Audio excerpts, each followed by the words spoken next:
How does the iPhone, your go-to camera for shooting cat videos, compare to a Hollywood camera like the Ronin 4D that was recently used in 2024's blockbuster Civil War? But just how big is the actual gap between these two very different cameras? Let's find out.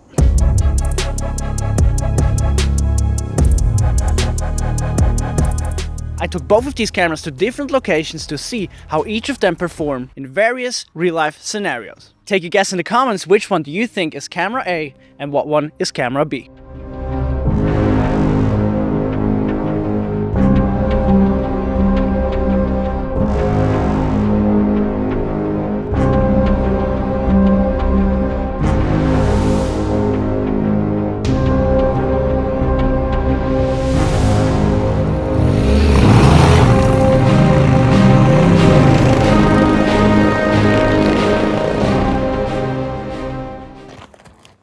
I will reveal it in just a minute. Let's talk about bokeh, which is not an Asian dish, but it can look very delicious. This effect occurs because of the increased distance of the glass inside of the lens and the sensor, giving you that beautiful background blur. And obviously on the thinner iPhone it's harder to get this separation, but it ain't impossible, so here is the comparison. Now when we put them side by side, you can see how those larger lenses create that beautiful creamy background blur. I tried to make this test as accurate as possible, so I matched the iPhone's 3 cameras with the 3 exact same lenses.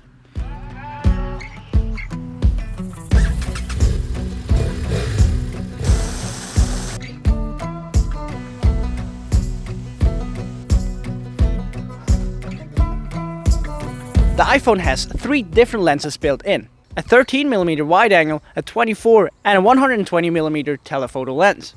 And these 3 lenses pretty much cover all of the needs that you have on everyday shoots. Compared to the cinema camera, which you can choose out of hundreds of different lenses, but every lens will cost you more money, so it's for you to decide which one do you think is better.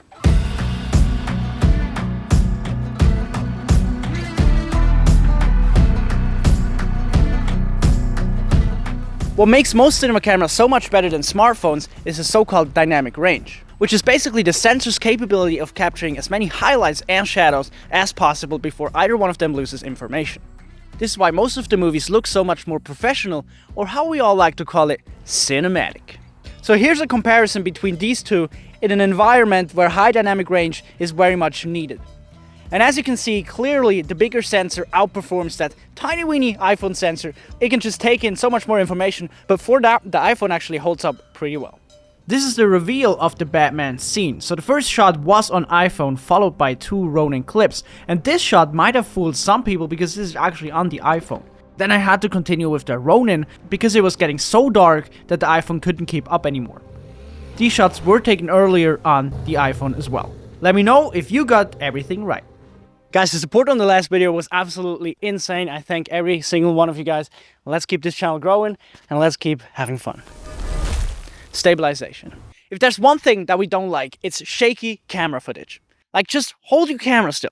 But as it turns out, it's actually not that easy. And the Ronin 4D was exactly built around that purpose, to give you the smoothest and most stable footage. Surprisingly though, the iPhone holds up really well. While one device fits into your pocket, the other one, well, does not. And I must say, I took the iPhone for a 1-month trip through the US. Here are some of my favorite videos I captured on that trip, all shot on the iPhone.